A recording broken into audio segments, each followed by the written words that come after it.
प्यारे बच्चों, good morning. जैसा कि आप सब जान रहे हैं, केंद्रीय माध्यमिक शिक्षा परिषद द्वारा निर्धारित कक्षा 11वीं में एक लेसन है, पाठ है शेखर जोशी जी का।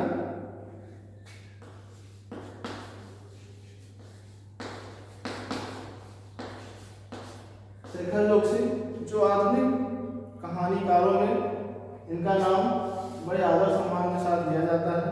इनकी प्रमुख कहानी जो हमारे पाठ्यक्रम में है वह गलता लोहा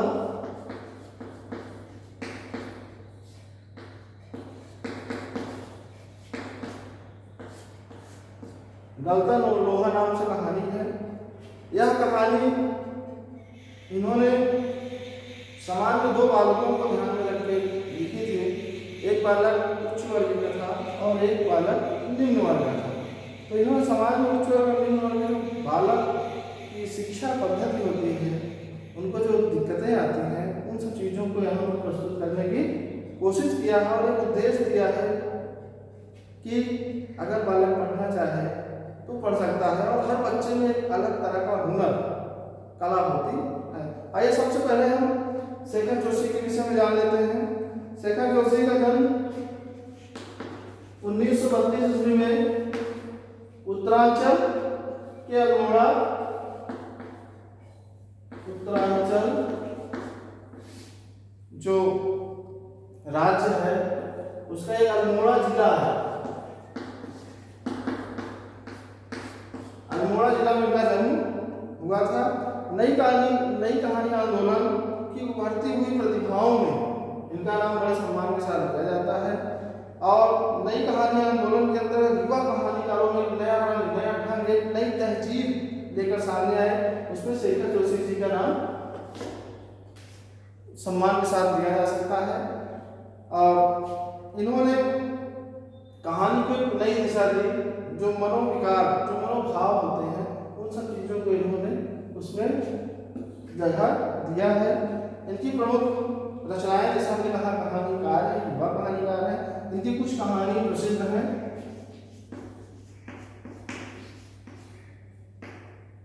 कहानीकार के रूप में शेखर जोशी, इनकी प्रमुख कहानियां कोशी का घटवार, एक कहानी की दाज्यू कहानी है जिसको बहुत पढ़ा गया, बहुत उसको सम्मान दिया गया।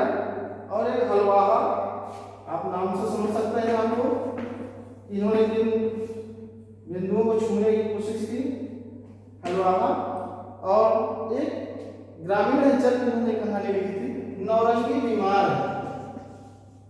कभी अवसर मिले आप उसको पढ़िएगा, एकदम ग्रामीण परिवेश समझ में आएगा और इन्होंने उसको छूने की बहुत अच्छी कोशिश की है। कोशी का घटवार की प्रमुख कहानी है। दाज्यू की कहानी को खूब पढ़ा गया है।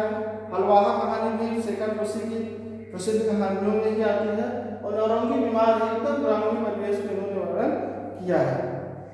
और जोशी जी का नई कहानी आंदोलन में विशेष स्थान दिया गया है और एक प्रगतिशील पक्ष का प्रतिनिधित्व करते हैं। प्रगतिशील जो कहानी 1936 ईस्वी के पश्चात जो प्रगतिशील आंदोलन चला, उसमें शेखर जोशी का विशेष स्थान है। तो अपनी कहानियों से समाज में मजदूरों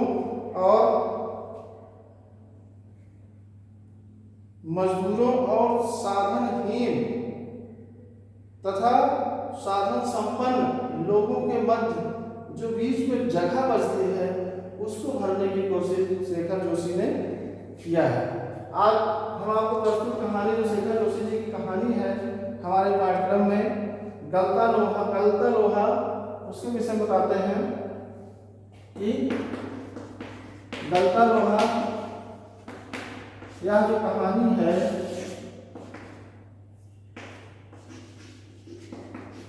इस कहानी में आखिर है क्या? तो प्रस्तुत कहानी शेखर जोशी द्वारा रचित एक कलात्मक कहानी है।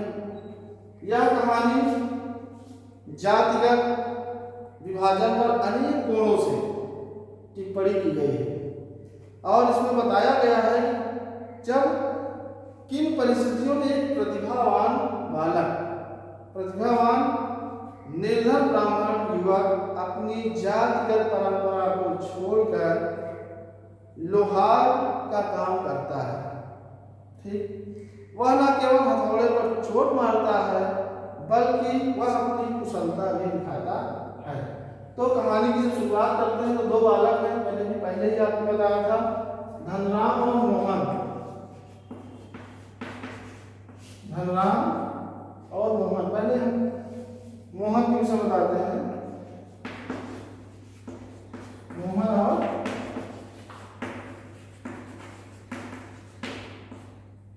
धनराम।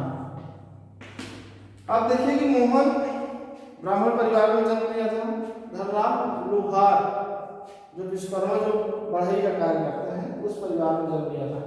मोहन के पिताजी पंडित थे, पंडिताई का काम करते थे, कुछ धन इकट्ठा कर लेते थे जिसके कारण बच्चे को पढ़ाते थे। मोहन बड़ा प्रतिभावान बालक था। बंशीधर तिवारी जो थे उनका बेटा था और मोहन पढ़ने में बहुत अच्छा था, धनराम भी पढ़ने में अच्छा था, लेकिन धनराम की जो घरेलू स्थिति थी वो कमजोर थी, जिसके कारण उसका पढ़ने में मन नहीं लगता था, क्योंकि इसके पिताजी बचपन से इसको आफर मतलब जो कहते हैं जहाँ को लोहे की एक दुकान लगाते थे, उस पर हथौड़ा चलाता था, हंसिया बनाता था, कुदाल बनाया करता था, तो उसी में बैठने लगा था और पिताजी का हाथ बटाता था, उसके साथ काम करता था, जिसके कारण इसका मन पढ़ाई में कम लगता था। मोहन पढ़ने में अच्छा था। 8वीं पढ़ने के पश्चात उनके पिताजी उन्हीं के गांव का एक लड़का जाति का था जो लखनऊ में रहता था, उन्हीं के साथ बातचीत करने के पश्चात उन्होंने वादा किया कि मेरे साथ भेज दो मोहन को, मैं लखनऊ में इसकी अच्छी शिक्षा दीक्षा करवाऊंगा। पिता को बड़ी प्रसन्नता होती है, तो सोचते हैं सच में मेरा बेटा अगर लखनऊ चला जाएगा, पढ़ लिख लेगा, कुछ बन जाएगा। पिता के सपनों को मोहन अपनी आंखों में लेकर लखनऊ जाता है, लेकिन लखनऊ में उसके सपने सच नहीं होते हैं। इसको हम बताएंगे, पहले थोड़ा सा और बता देते हैं कि जब दोनों पढ़ रहे होते हैं मोहन धनराम स्कूल में, तो धनराम को मास्टर साहब एक बार बहुत मारते हैं और इससे तेरा का पहाड़ा सुनते हैं। धनराम तेरा का पहाड़ा नहीं सुना पाता, मोहन जबकि तेरा का पहाड़ा सुनाने में समर्थवान होता है, तब इसको छड़ी से मार पड़ती है धनराम को, और धनराम को मास्टर जी कहते हैं तेरे दिमाग में तो भूसा भरा हुआ है, इसमें अकल नहीं आएगी। अंततः मोहन लखनऊ जाता है पढ़ने के लिए, गांव की पढ़ाई पूरी करने के पश्चात लखनऊ जाता तो है पढ़ने के लिए, पढ़ना चाहता है, उसका उद्देश्य भी सही है, उसके पिताजी की सपने हैं, उसको पूरा भी करना है, लेकिन वहाँ जाने के पश्चात वहाँ जो स्थितियाँ बदली उसमें मोहन की पढ़ाई नहीं हो पाई जैसा उसके पिताजी चाहते थे। हुआ क्या कि वहाँ जब रहने लगा था तो वहाँ जो जिनके साथ गया था उनकी भाभी जो थी, उनकी माँ जो थी, पास पड़ोस की भी जितनी महिलाएं थी, सब मोहन को से काम लेना शुरू कर दी। मोहन बेटा ये कर लो, मोहन बेटा ये कर लो। मोहन आज्ञाकारी था, सीधा था, सरल था, ये बेचारा सबकी बातों को सुनता, सबकी आवश्यकताओं को पूरा करता और इसी में इसका दिन निकल जाता था। इस तरह गया तो था पढ़ने के लिए, लेकिन काम इसका दूसरा धीरे धीरे हो गया और सबकी मदद करते हुए, सबकी आज्ञा का पालन करते हुए ये अपनी पढ़ाई से विमुख होने लगा। और पिताजी जब पूछा करते कि लखनऊ में मेरा बेटा कैसा है, तो वहाँ से जवाब मिलता कि आपका बेटा बहुत अच्छे से पढ़ रहा है, उसकी पढ़ाई बहुत अच्छी चल रही है। और मास्टर त्रिलोक सिंह की बातें मोहन को वहाँ कभी कभी याद आती, जब मास्टर त्रिलोक सिंह उन्हें कहते तुम बेटा बड़ा होकर बड़ा नाम करोगे, और तुम में वो क्षमता है। अक्सर धनराम को कमजोर साबित करते हुए गुरुजी कहा करते हैं कि तुम कुछ नहीं कर पाओगे, मोहन को देखो, मोहन कितना अच्छा है, ये आगे बढ़कर कुछ करेगा। फिर धनराम के पिता की मृत्यु हो जाती है। धनराम मृत्यु के पश्चात लोहार का काम शुरू कर देता है, अपने पिता की जिम्मेदारी संभाल लेता है। धनराम जैसे पहले मंदबुद्धि का था, वैसे ही रहा।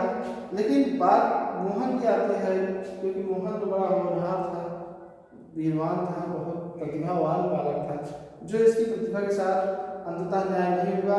रमेश जो लखनऊ में रहने वाला था, संपन्न परिवार का लड़का था, वह मोहन के साथ अपने लखनऊ को ले गया, लेकिन उसकी पढ़ाई लिखाई की उचित व्यवस्था नहीं कर पाया। इसलिए वह होनहार वीरवान होते हुए भी मोहन की मदद उतनी नहीं कर पाया। जब मोहन वहाँ से लौटता है, लखनऊ से लौटता है, गांव आता है, तो सबको लगता है कि मोहन बहुत पढ़ने में सही हो गया होगा सब कुछ। एक दिन मोहन जो है घूमते घूमते धनराम की तरफ जाता है, तो धनराम को देखता है कि आफर पर बैठा लुहार का काम कर रहा था। वे एक छड़ी लिए उस छड़ी को गुलाई दे रहा था हथौड़े से, लेकिन गुलाई दे नहीं पा रहा था धनराम। वो बार बार छड़ी से छिटक जाते थे, हथौड़ा मार नहीं पाता था। मोहन काफी देर तक बैठा रहा और देखता रहा कि कैसे उसका मित्र धनराम जो है उस छड़ी को गुलाई दे रहा है, लेकिन असमर्थ होता जा रहा है। अंततः मोहन से रहा नहीं गया।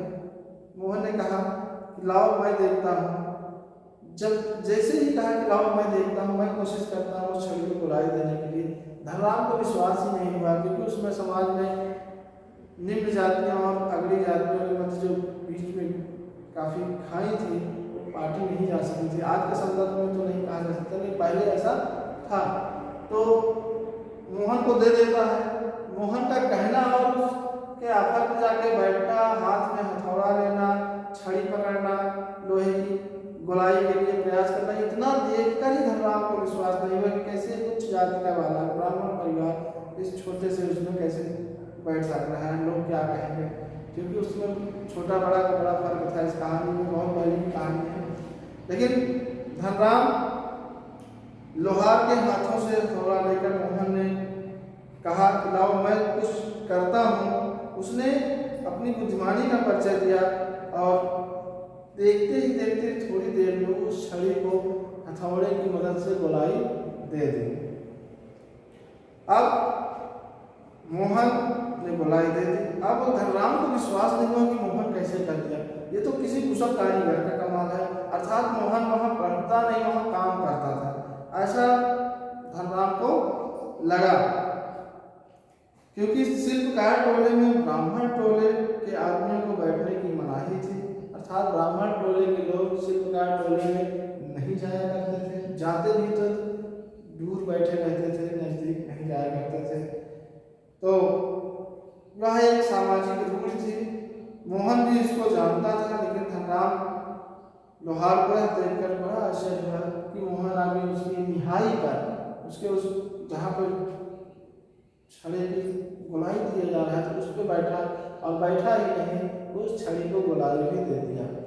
तो इस कहानी से जो है हम लोगों को यह ज्ञात होता है कि बालक ऐसा भी हो, बालक को जैसा वातावरण मिलेगा, जैसा उसकी परवरिश की जाएगी, जैसा उसको दिशा दिखाया जाएगा, बालक उधर चले जाते हैं। सारे बालक एक जैसे होते हैं। समय का सदुपयोग और सही ढंग से अगर उसको निर्देश दिया जाए, उसको सही जानकारी दी जाए, गाइडेंस दिया जाए, तो बालक सब अच्छा काम कर सकते हैं। धनराम कम पढ़ा लिखा होने के कारण भी वही लोहार का काम कर रहा है। यहाँ पर मोहन बहुत होनहार वीरवान होते हुए भी, प्रतिभावान होते हुए भी, उसे अच्छा वातावरण न मिलने के कारण वो भी आज उसी के जैसे काम कर रहा है। अर्थात दोनों एक जैसे होते हैं। और यह कहानी हमें यह सिखाती है, गलता लोहा, मतलब लोहा जब गलता है तब उसमें से जो शीर्षक है गलता लोहा, जब लोहा गलता है तब उसमें से एक नया आकार बनता है। तो बालक उस लोहे के जैसे होते हैं, जिसे गुरुओं के द्वारा, अभिभावकों के द्वारा, माता पिता के द्वारा एक आकार दिया जाता है। आकार किसी भी रूप में दे सकते हैं, उसको कुछ भी बनाया जा सकता है। सत्य क्या है, जैसे लोहा गला कर लोहे को एक नया रूप, नया आकार दिया जाता है, जिसके कारण उसका महत्व, उसकी वैल्यू, उसमें चमक आ जाती है, बढ़ जाती है, वो एक काम का हो जाता है, उसका महत्व कई गुना बढ़ जाता है। ठीक उसी तरह बालक भी उस लोहे जैसा होता है। अगर हम बालक को गलाकर अर्थात उसको कठिन परिश्रम कराकर उसको तपाकर उसको तैयार करेंगे तो वह बालक निश्चित एक दिन ऊंचे स्थान को प्राप्त करेगा, अपना समाज और विद्यालय सभी का नाम रोशन करेगा। और इससे बालकों में हर बालक में कोई न कोई प्रतिभा होती है। जैसे यहाँ आपने मोहन और धर्मान को देखा, दोनों प्रतिभाशाली थे, दोनों अलग अलग क्षेत्र के थे। वैसे हर बालकों में कुछ न कुछ प्रतिभाएं होती हैं, हमें सिर्फ उसको निखारने की जरूरत होती है, उसको समझने की जरूरत होती है। बालक में जो प्रतिभा हो, जिस दिशा में जाना चाहे, हमें उसको उसी दिशा में ले जाना चाहिए जिससे वो अपने क्षेत्र में अच्छा कर सके। ठीक है, आप लोग इस कहानी को एक बार पुनः फिर से पढ़ लीजिएगा, अध्ययन कर लीजिएगा। कहीं भी दिक्कत आती है कुछ भी तो फिर से हम इसको समझाने की कोशिश करेंगे।